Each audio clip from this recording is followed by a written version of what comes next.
อันนี้คือหมอต้มเหล่าบุงห้างนะหมอต้มเหล่าบุงห้างคนลาวเฮาในชนเผ่าส่วนหลายอันนี้รถไทยได้พี่น้องโอ้มาฮอดเธออยู่พี่อันนี้tại dươngไปว่าเฮ็ดคันนา ไปปั่นคันนา ปานคันนา โอ้ ภาษาเฮาละกลางแห่ละดอกthanh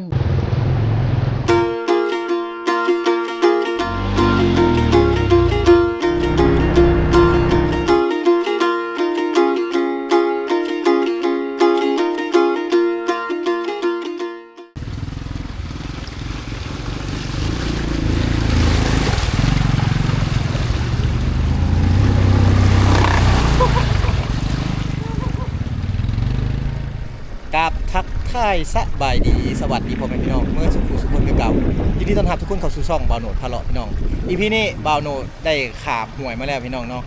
บ้านที่บ่าวโหนดจะพาพ่อแม่พี่น้องมานี่ก็คือบ้านโฮนี่ขึ้นกับเมืองสมุยแขวงสารวัตรเลยพี่น้องอยู่ทางภาคใต้ของเราครับเนาะเอาเดี๋ยวบ่าวโหนดกับทีมงานจะพาพ่อแม่พี่น้องไปเบิ่งวิถีชีวิตไทยบ้านของเจ้าหรือว่าไปเบิ่งบรรยากาศหมู่บ้านของเจ้าก่อนเนาะนี่คือแม่น้ำลำธารที่เป็นแม่น้ำสายหลักของชาวบ้านเขาเจ้าเพราะว่าชาวบ้านเขาเจ้าจะไว้หาอยู่หากินพี่น้องอาบน้ำซักเครื่องเนาะต่างๆกะใส่แม่น้ำนี่แหละพี่น้องเนาะเป็นแม่น้ำน้อยๆที่ไหลผ่านหมู่บ้านเขาเจ้าแม่น้ำนี่ไหลมาแต่ประเทศเวียดนามเด้อพี่น้องเนาะนี่ก็คือเห็นเป็นโงนหินบ้าคักๆเลยแม่น้ำนี้ถ้าว่าถึงช่วงฝนแม่น้ำนี่อาจจะขึ้นสูงพี่น้องเนาะอาจจะท่วมเงินซานคนในเขตนี้ฉะนั้นเงินคนในเขตนี้นี่เขาเจ้าจะเห็ดเฮือนยกสูงไว้เป็นเฮือนไม้ยกสูงเนาะเป็นเฮือนไม้ยกสูงพี่น้องเลยวิว360องศาจะเป็นวิวภูเขาและแม่น้ำอยู่ทางเขตนี้นะ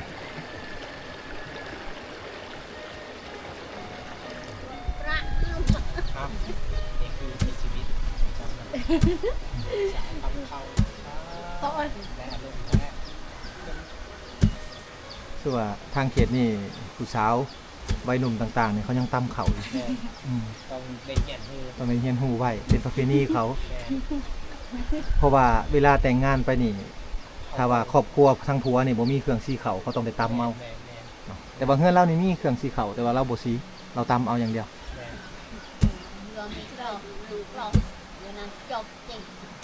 ลองตับบ่ ยันเขาเราเหี่ยได้พี่น้องตำบ่เป็นนี่เหี่ยบ่ได้เขาเนาะตำแล้วเราก็มาพัดนี่กระโตกพัดอยู่ทางนี้ไกลๆนี่แม่นบ่ เอาตำเลยมันสิคำได้ล่ะเอ้ย เราซื้อยังก่อน้องพินแม่นบ่ โอ้มีคนมาล้มแล้วที่บ้านอาโศก อ๋อยังบ่มีแฟนแต่ว่าเขามาล้มซื่อสาวโสดบ้านยังก่อบ้านโฮเขาเราเหี่ยเด้อเจ้าตำนะ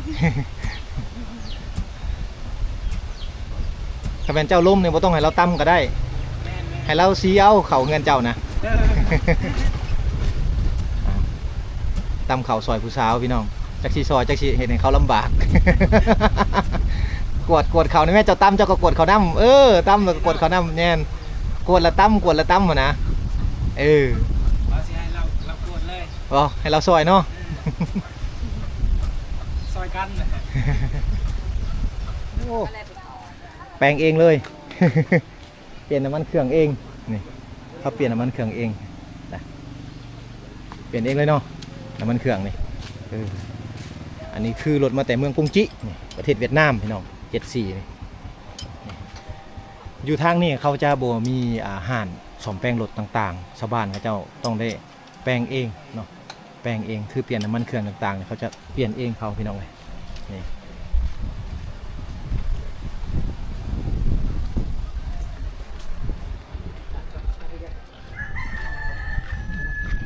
เดี๋ยวบ่าวโหนดจะมาขึ้นไปถ่ายบ้านอยู่ทางเทิงให้เบิ่งแต่ก็สิถ่ายมุมสูงบ้านให้พ่อแม่พี่น้องได้เบิ่งเนาะเพราะว่าเฮือนกับเจ้านี่อยู่ในเขตภูดอยพี่น้องเนาะจะมีมุมสูงหมู่บ้านกับเจ้าเลยจะมีมุมสูง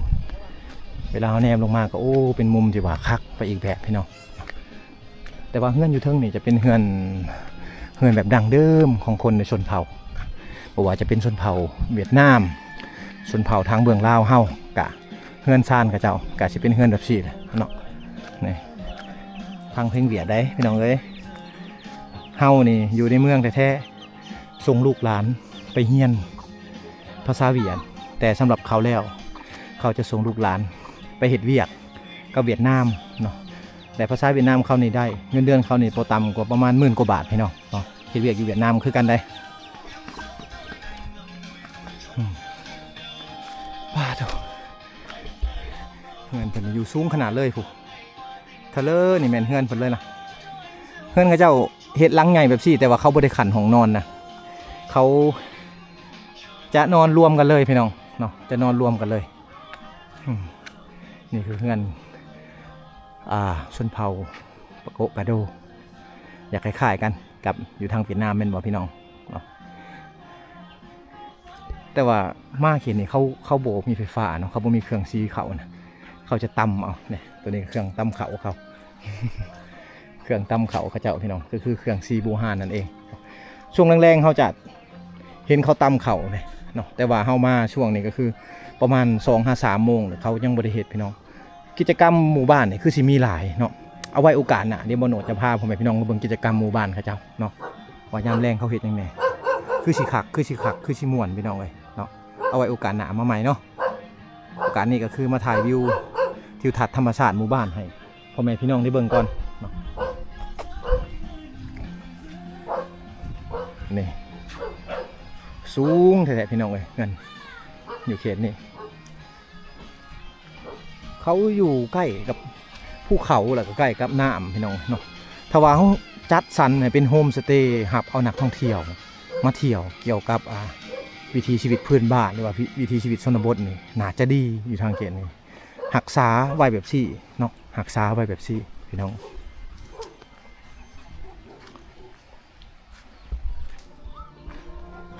สบายดีอีแม่เอ้ยสบายดีบันชวนโอ้สูบเฮือดเนาะก๊อกบ็อกบ่บ็อกเฮือดอายะยาสูบเฮียเพิ่นว่า เห็นบ่ยาสูบเฮียแล้วอีแม่นี่เป็นคนชนเผ่าปะโกะกะโดเวลาคนในเขตนี่ผู้เฒ่ามักจะสูบยานี่คือคนรุ่นเก่าอายุจักปีแล้วอย่างเดียวบ่เข้าใจเลยเพิ่นบ่เข้าใจภาษาลาวเด้อพี่น้องจักฮู้จักภาษาเวียดภาษาปะโกะแล้วเพิ่นฮู้เนาะอันนี้เอาลูกเอาหลานนี่เงินเพิ่นนี่เงินอีแม่เพิ่นเงินซานเขาเจ้าหลังบากใหญ่ๆได้พี่น้องเอ้ยเป็นหลังใหม่แบบซี่ได้ถือว่าเป็นเฮือนที่ว่ามีมนต์เสน่ห์ขนาดเลยเนาะ คักพี่น้องคักยอมรับว่าคักอะไรนี่รอเรียบไปเลยพี่น้องเนาะเดี๋ยวสิคอยถ่ายไปให้กับพ่อแม่พี่น้องได้เบิ่งอันนี้คือห้างค้าหรือว่ามาร์เก็ตน้อยๆอยู่ทางหมู่บ้านเขาเจ้านะอันนี้เห็นป่ะคือเขาเจ้าจะขายเครื่องนำเนาะแล้วก็ขายของกินพร้อมนี่จะมีเครื่องแห้งเครื่องเปียกบอกว่าเป็นอาหารทะเลเป็นสิ้นหมูพี่น้องขายอยู่ในหมู่บ้านนะเป็นมาร์เก็ตน้อยๆมีเครื่องดื่มแต่ว่าสินค้าอยู่นี่จะบ่มีสินค้าไทยเด้อพี่น้องจะมีแต่สินค้าเวียดนามอย่างเดียวเลย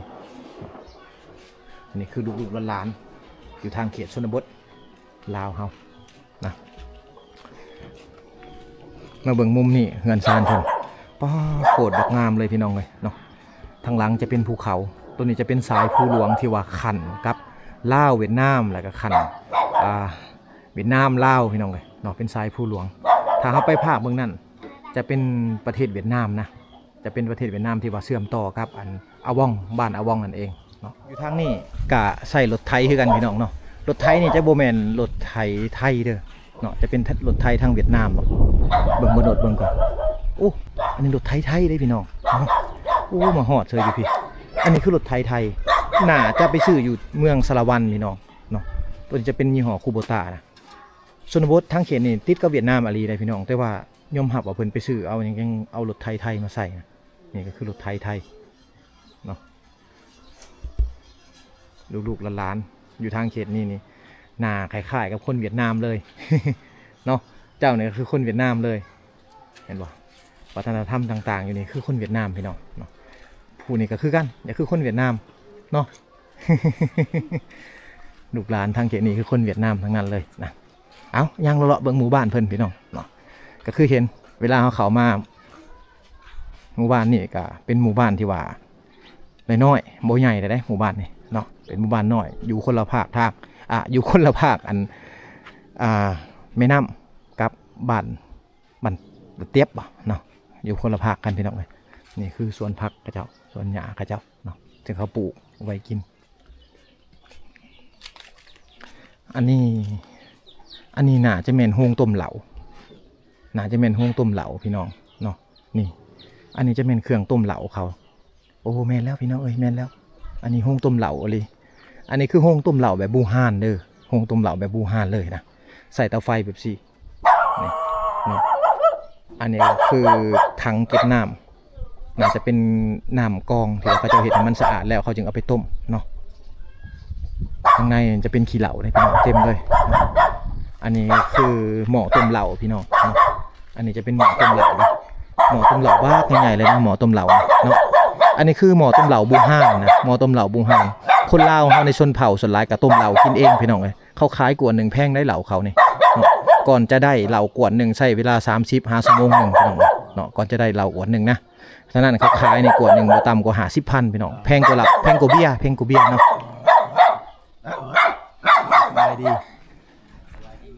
สบายดีไว้เอาลูกชายหน้าจะคือพ่อเนาะ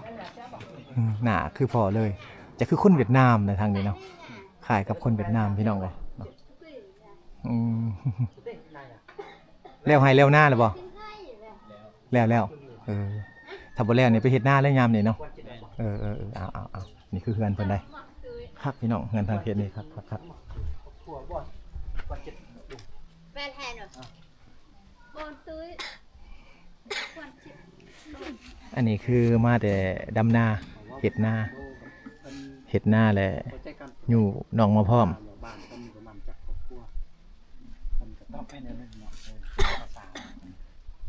เพิ่นว่าประมาณ40ครอบครัวเพิ่นกำลังจะไปเฮ็ดนากูจ้าจ้าเฮ้ยมาบ่มาที่เห็ดหน้าก ำลังสิไป โอเคแต่เชื่องไป tại dương มอมแต่เชื่องให้จ้าtại dươngไปว่าเฮ็ดคันนา ไปปั่นคันนา ปั่นคันนา โอ้ ภาษาเฮาละกลางแห่ละดอกthanh nhà đọ dương ภาษาเฮาคันนาlà sẽ ơn thanh เพิ่นสิเอิ้นdương นี่จะออกเป็นภาษาเวียดเนาะจะแม่นคล้ายกับภาษาเวียดนามมันติดพี่น้องเอ้ยยอมรับว่าหมู่บ้านเขานี่เป็นหมู่บ้านที่ว่าน่าเที่ยวเนาะถ้าว่าเฮามาช่วงแรงๆนี่กิจกรรมอยู่นี่น่าจะหลายนะน่าจะมีหลายกว่านี้สังเกตเบิ่งโลดพี่น้องเฮือนซานเขาเจ้านี่เนาะแป้นเลยเด้เนาะบ่มีเฮาขี้เหงื่อพี่น้องเอ้ยบ่มีขี้เหงื่อเนาะเป็นเฮือนซานที่ว่าแป้น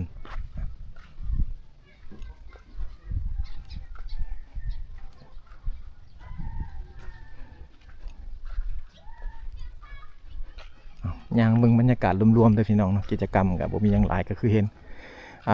เขากับมาแต่ไห้แต่ชวนแน่บางคนกับไปหน้าเนาะไปเฮ็ดหน้าได้บางคนกับไปปั่นคันหน้าคือเห็นแหละพี่น้องเลยเนาะ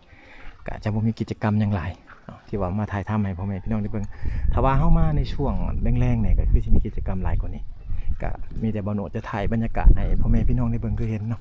แบบซี่แหละสบายดีพอโอ้มาพี่แหละเนาะมาลินเนบเซียวอันนี้คือวางต้มเหล่าป่ะต้มเหลาโอ้วางต้มเหล่าอะไรพี่น้องอันนี้คือเครื่องต้มเหล่าบูฮานนะเลี้ยงหมูไปพร้อมขี้เหล่าเนี่ยมันจะถิ่มอยู่นี่เห็นป่ะเนาะเวลาน้ำเหล่ามันออกมันจะออกไปนี่แล้วขี้เหล่ามันจะเอาให้หมูกินเลี้ยงหมูพร้อมนะสบายดีอันนั้นเขาถามเนี่ยเหล่านี่ขายลิตรเท่าไหร่45กีบกับดงอันเดียวกันเนาะขายไปเวียดบ่ส่วนหลายโอ้นี่ไทยลุงโอ้เพิ่นบ่สบายบ่นี่ตั้งนอนลิ้นพักผ่อนซื่อเนาะเพิ่นเมื่อยเพิ่นนี่บ่ผู้ต้มเหล้าหรือว่าเจ้าใส่เจ้าของเหล้าอันนี้บ่เหล้านี่เฮาต้มด้นบ่จึงได้ลิตรนึงประมาณจักนาทีเป็นตุกอันนี้แม่นบ่โอ้จักมื้อจึงได้แบบสิอาทิตย์หนึ่งจึงได้ฟุยหนึ่งแบบนี้โอ้พี่น้องนี่คือความหูจากชาวบ้านเขาเจ้าเนาะที่เขาบอกมาโหนดมาทั้งลุ่มนี่จะเป็นเหล่าเด้อเหล่าที่ว่าเขาเจ้าต้มแล้วแหละเขาจะปะไว้นี่เนาะเวลาเขาขายเขาจะตักเอาแต่ว่าเขาจะต้มตลอดอาทิตย์หนึ่งจึงได้ทั้งหนึ่งพี่น้องทั้งแดงทั้งเขียวทั้งฟ้าแบบนี้นี่1 อาทิตย์จึงได้4 อาทิตย์ได้4 ถังเนาะขาย อันนี้น่าจะแม่นตุกประมาณ200ลิตรบ่พี่น้องเนาะตุกประมาณ200ลิตรบ่หรือว่า500นี่แหละเนาะเอาถ้าว่ามนุษย์กับบ่ฮู้คือกันว่ามันจักลิตรพี่น้องเอ้ยเนาะเขาขายลิตรหนึง 45,000 กีบ10ลิตรก็450,000พี่น้องเอ้ยเนาะขายเหล้านี่ก็มีรายได้สูงอยู่ได้เนาะอันนี้ตุกจักลิตรพออยู่รุมนี่ ใช่กันใช่จ่ายกันเลย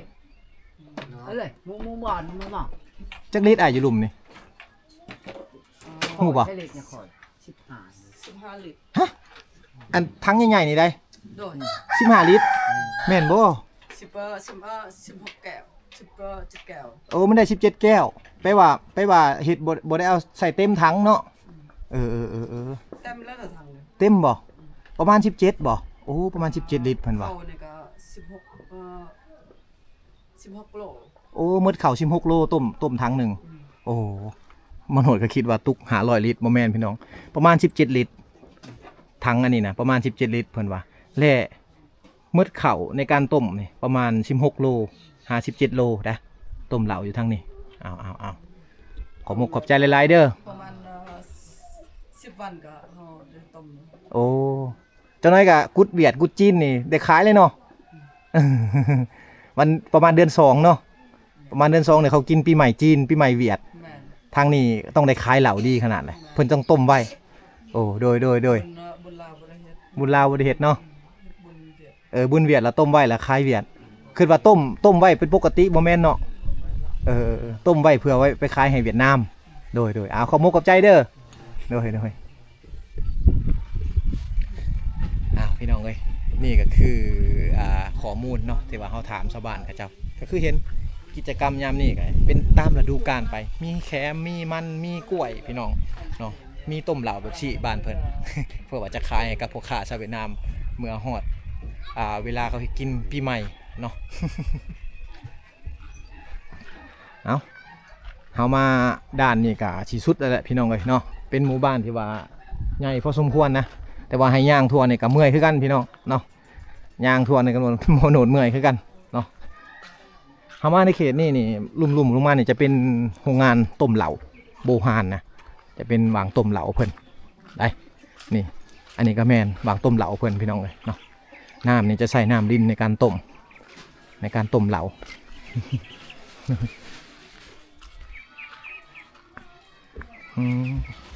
สบายดี บ่เข้าใจภาษาอะไรคนเวียดหรือคนลาวบ่ฮู้คนลาวบ่จะคือคนเวียดเนาะฮะเจ้าเข้าใจภาษาเวียดเนาะ ภาษาเวียดก็บ่เข้าใจภาษาลาวก็บ่เข้าใจ โอ้โหหักพังภาษาเวียดเซ้ยเราเห็น เราน่ะเป็นคนลาวอันนี้ต้มเหล้าบ่ผู้สาวต้มเหล้าบ่ บ่เข้าใจเลยยังโดยเฉย เราเป็นคนลาวพี่น้องเนาะที่อยู่ในบ้านนี่แหละเราอาชีพเราก็คือต้มเหลาอันนี้คือการต้มเหลาบูฮานเลยของคนลาวเฮาเห็นบ่เนาะโอ้ก่อนสิได้เหลา17-18ลิตรนี่ก็บ่ได้ง่ายเป็นอาทิตย์นึงต้มดนแล้วบ่นี่จะต้มดนแหละดนแหละจักมื้อแหละต้มเหลานี่ตัวนี้จักมื้อแหละ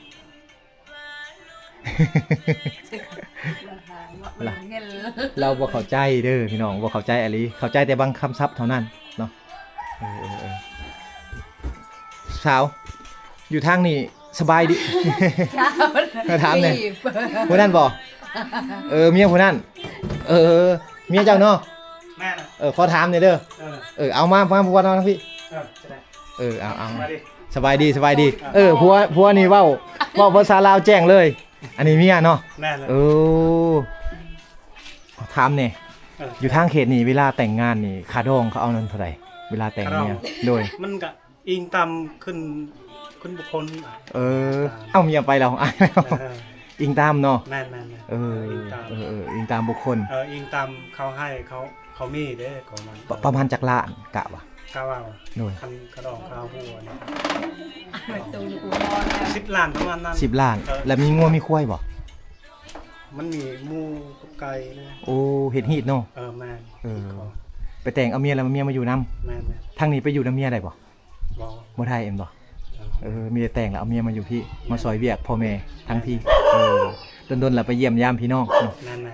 มีบ่คนลาวกับคนเวียดทางนี้มีบ่ บ่มี บ่มีเนาะโอ้อ้าวขอบอกขอบใจหลาย เด้อ ๆอันนี้เห็นเรานั่งอยู่ก็เลยมาถามเด้อ โอ้ แต่แท้ๆเพิ่นมีผัวแล้วพี่น้องเนาะเพิ่นมีผัวแล้ว แต่งงานดนแล้วบ่ไอ้แต่งงานดนแล้วบ่เจ้า ประมาณ จักปีละ 6 ปีแหละ 6 ปี โอ้ นับแต่ปี2020 2020เมียนี่ไปแต่งอยู่บ้านใด ทั้งบ้านอาซง มันอาซง โดน โอ้ อาซงเศร้านะใกล้ๆ ใกล้ๆอาซงกับเซานี่เอาพี่น้อง ขอบอกขอบใจเด้อ เด้อ อันนี้คือการต้มเหลาบูฮานเพิ่น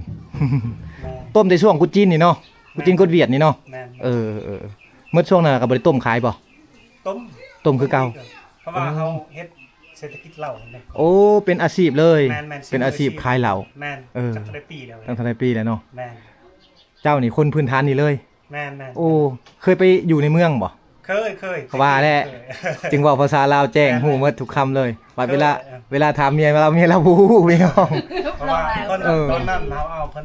ตอนนั้นอายุก็11 ปีประมาณนั้น แม่นแล้วเนาะทางนี้เนาะ เพิ่นเรียนจบหาก็จบ มัธยม แม่นแล้ว อืม ประมาณนั้นแหละ ประมาณนั้นโดยขอมุกขอบใจหลายๆอันนี้มีส่วนผสมยังไงนี่ ผสมแป้งเวียดเลย แป้งเวียดบ่ แม่นแล้ว แป้งเหล่านี่เนาะ แม่นเขาซื้อมาแต่เวียดกับแป้งเฮ้าเนาะแป้งมุนๆนะ ปนใส่กัน แม่นผสมกัน ใส่เข่านํบ่ แม่น เข่านี่ประมาณจักโล นี่บ่ ส่วนผสมมัน ผสมประมาณ16 โลประมาณนั้นแหละ โอ้ 16 โล เข่านี่16โล แม่น แป้งจักโล แป้งบ่แป้งครึ่ง แป้งครึ่งหนึ่งครึ่งโล แม่น โอ้ต้มนี่ประมาณจักมื้อได้ลิตรหนึงอ่ะอยู่นี่ เฉพาะหม้อนี่คันเฮาต้มนี่ประมาณมือหนึงมันได้50กว่าลิตร โอ้มื้อหนึง50กว่าลิตร แม่นแหละ อันทั้งแบบนี้บ่ แม่นแหละ ใส่เต็มทั้งเลยบ่เอาไปเบิ่งก่อนพี่น้องเลยเนาะ เออ ขออนุญาตเด้อ อันนี้ทั้ง50ลิตรนี่แม่นบ่ ตัวนี้ทางตัวนี้มันคือทาง80 ลิตร 80ลิตร แม่น นี่ตัวนี้เป็นข้อมูลที่ว่าถูกต้อง มันมี ดีๆมันบอกอยู่เนาะว่าอยู่ทั้ง80ลิตรพี่น้องเลยประมาณ10มื้อได้ทั้งหนึงแม่นบ่ ตัวนี้ป่ะ เออ เขาต้มป่ะ แม่น บ่แม่นคันเขาต้มมือหนึงนี่มันถูกนี่ประมาณ4ถัง โอ้ได้4ถัง แม่น 4ถังต่อมื้อ แม่น4ถังต่อมื้อ ได้200กว่าลิตร แม่นมันไผได้ ไวเนาะ เออ คือว่ามันสิซ่าๆบ่แม่นเนาะแล้วไปขายลิตรเท่าไหร่บัดนี้เอาไปขาย ลิตรเนาะลิตรหนึงประมาณ40ประมาณนั้น 45ประมาณนี้บ่ อืม โอ้เอาเพิ่นต้มตลอดปีเลย อืม เอาง่ายๆซะก็เป็นเศรษฐกิจครอบครัว แม่น ค้าขายทั้งเวียดนามลาวเฮา แม่น เนาะ เศรษฐกิจหลักๆเลย เฮ็ดกันละทั้งนี้เขาจะห้องเหล่าหยังเหล่าขาวหยังถ้าว่าติดสติกเกอร์หยังนี่เหล่าขาวบ้านหยังนี่ เราเข้าบ้านเฮาแล้ว อ เราเข้าแบบเราเข้าอาซกอาจารย์นะ โอ้แบบเพิ่นบ่มีชื่อเนาะเหล่าอันนี้เนาะ แม่นๆ ห้องแต่ว่าเหล่าขาวในเขตบ้านเฮาอย่างเดียวเลย แม่น เออเดี๋ยวขอบใจเด้อผู้เป็นเมียเพิ่นนี่เบิ่งเหล่าแทนผัวเพิ่นก็คือคุมไฟให้มันได้เนาะมื้อหนึงนี่ได้อยู่ประมาณ200กว่าลิตรพี่น้องเอ้ยเนาะการต้มเหล่าของเพิ่นคือเห็น อันนี้คือหม้อต้มเหล่าแต่มันสิกันตองไปพุ่นเนาะกันตองไปนั่นแหละมันสิออกไปใส่นั่นพี่น้องเอ้ยเนาะนี่มันจะเป็นอันนี้น้อยๆออกไปได้ขออนุญาตเด้อจ้ะนี่เห็นบ่มันสิไหลออกเทละน้อยแบบสิพี่น้องเฮาแนมบ่เห็นดอกอยู่ในกล่องแต่ว่าตัวจริงเฮาจะแนมเห็นนะก็สิยกขึ้นมาให้เบิ่งนะเห็นไหมนี่ไหลออกแบบซี่เลยพี่น้องเอ้ยมื้อหนึงได้อยู่หลายเติบนะ200กว่าลิตรนะต่อมื้อหนึงคักเนาะบ้านโพเป็นหมู่บ้านชนเผ่าปะโกกะโดเนาะแต่ว่า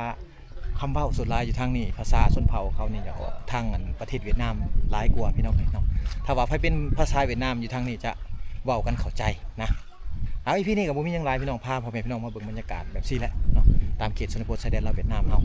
ก็ต้องได้ขออำลาไปก่อนพี่น้องเอ้ยต้องได้ขอกลับก่อนนะบัดนี้มันสิค่ำแล้วประมาณ 15-16 นาฬิกาแล้วแหละต้องขอขอบใจแหละเพิ่นสุขุที่เข้ามาติดตามนะครับชมเด้อพี่น้องเนาะต้องขอขอบใจหลายๆเอาไว้ EP หน้าเดี๋ยวติดตามไปนำกันว่าบ่โหนดแต่ ทีมงานจะพากันไปทางไหนบัดนี้